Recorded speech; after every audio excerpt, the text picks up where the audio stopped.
Iya, baik. Selamat malam pemirsa.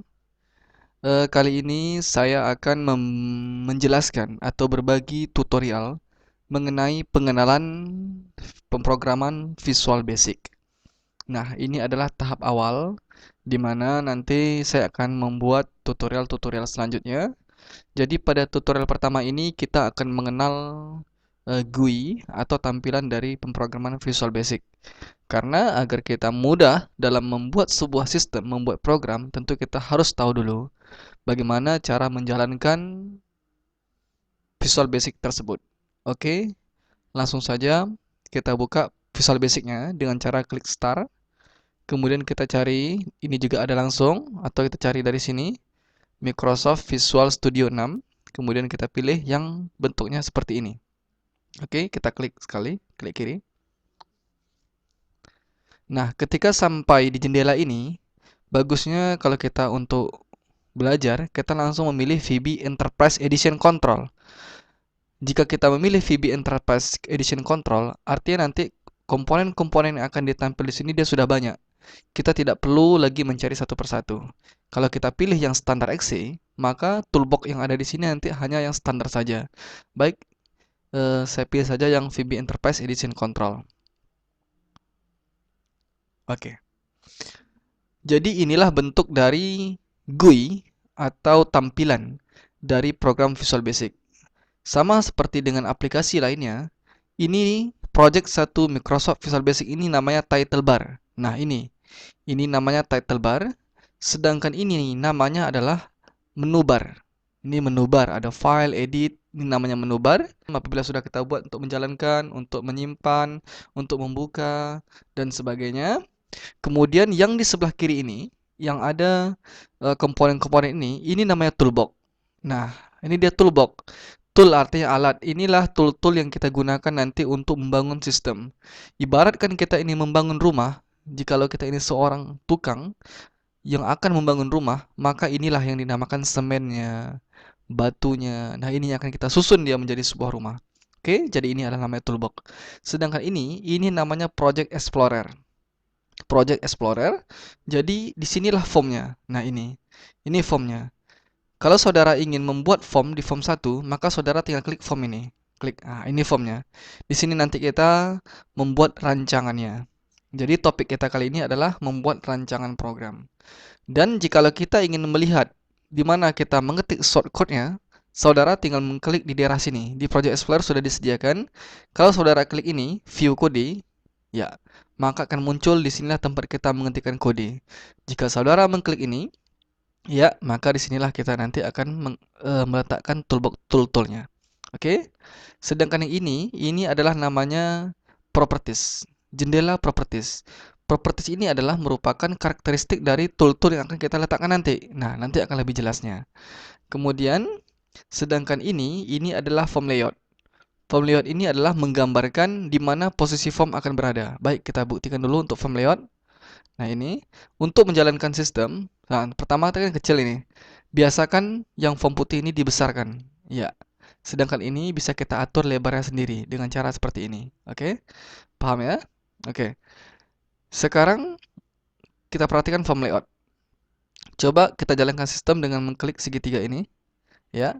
Cara menjalankan sistem ada banyak cara ya. Yang saya ajarkan dua cara. Pertama, klik start ini atau tekan F5 di tombol keyboard Anda. Oke. Coba perhatikan. Seandainya ini saya geser ke bawah, maka seharusnya form nanti akan berada di bawah. Oke, benar kan? Nah, kalau saya kembalikan lagi ke tengah, maka form nanti akan berada di tengah ketika dijalankan. Oke, oke, benar? Nah, jadi guna form layout adalah untuk mengatur posisi di mana dia berada. Kemudian, sering kali terjadi ketika ini hilang, nah, kita akan panik. Jangan panik. Ketika ini hilang, cara menampilkannya kita tinggal mengklik View, pilih Project Explorer. Muncul dia.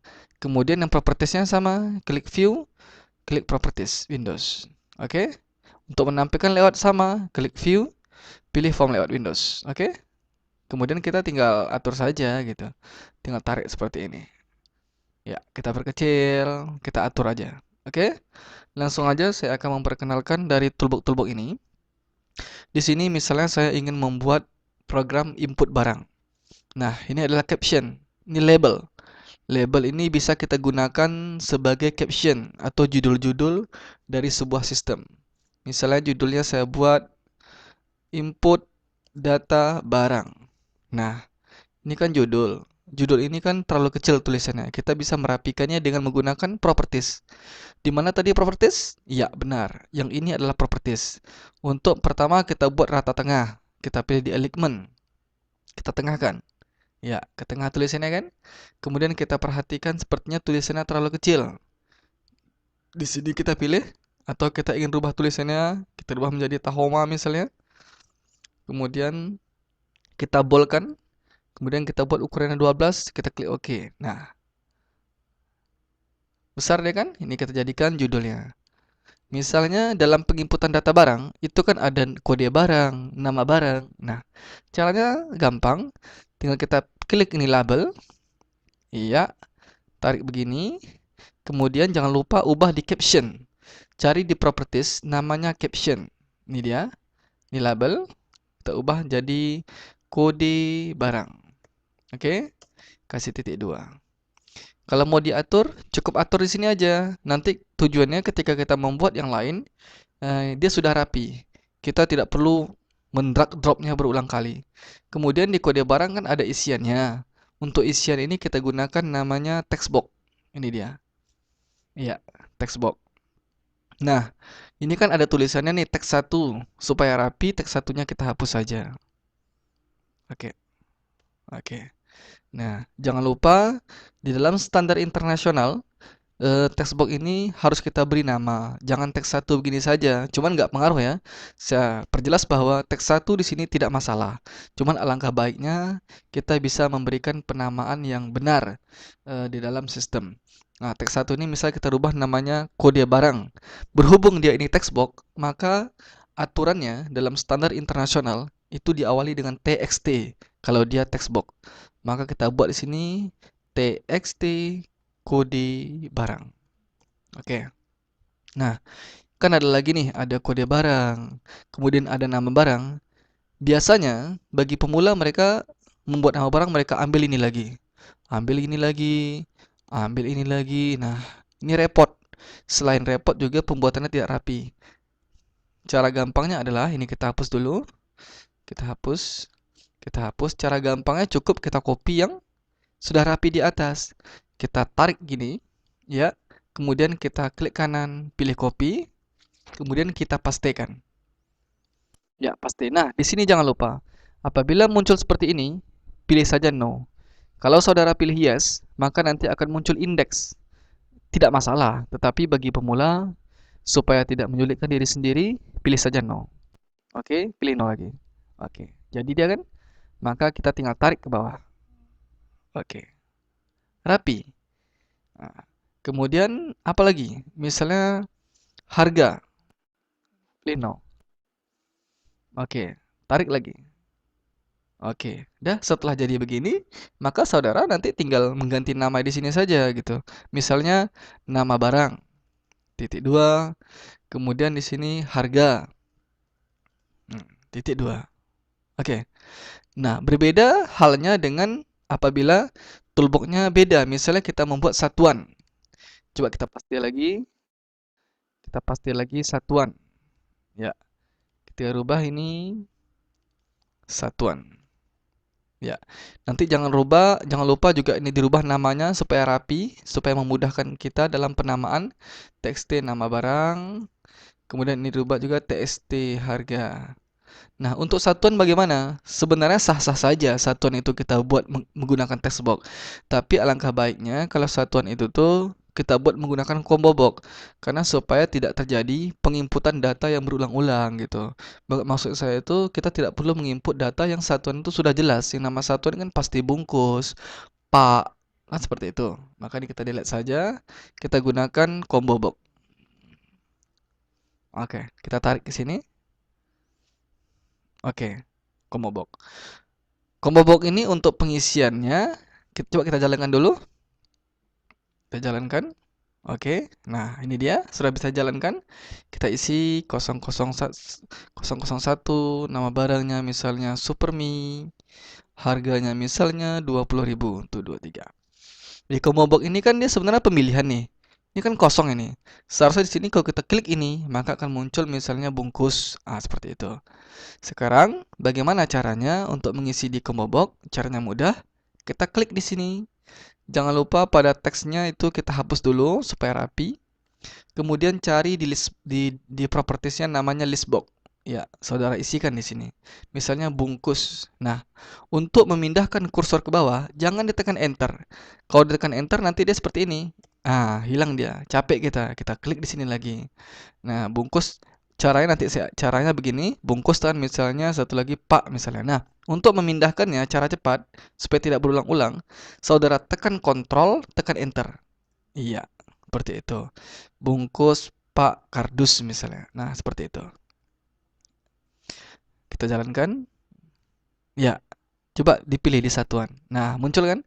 Ada bungkus, ada Pak, ada kardus. Oke?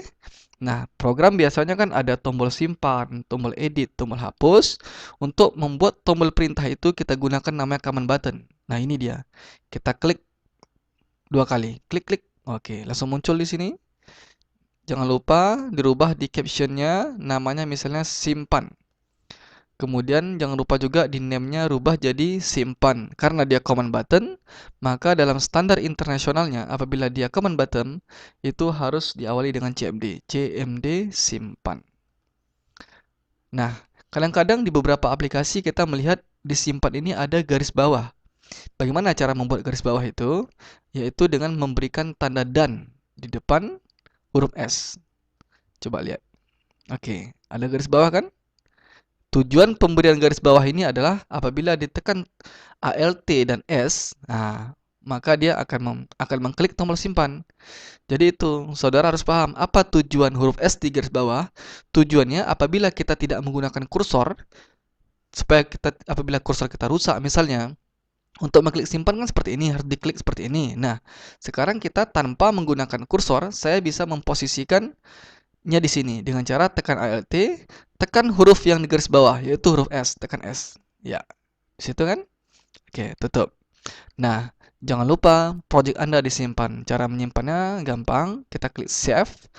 Kemudian kita buat letak saja di posisi penyimpanannya di desktop. Ya, kita buat foldernya di sini. Buat folder. Kemudian kasih nama foldernya belajar. Nama form, ini adalah nama form ini. Nama formnya tadi apa? Data barang ya. Data barang. Oke, save. Ya, sedangkan nama project, ini adalah nama project kita. Nama project kita misalnya apa? Misalnya inventory. Kita simpan. Oke. Nah, apabila sudah simpan seperti ini, maka perancangan sudah selesai. Saudara bisa tinggal menambahkan fil-fil apa saja yang dibutuhkan dan tombol-tombol apa aja yang dibutuhkan. Untuk menambahkan tombol edit, saudara copy saja dari ini.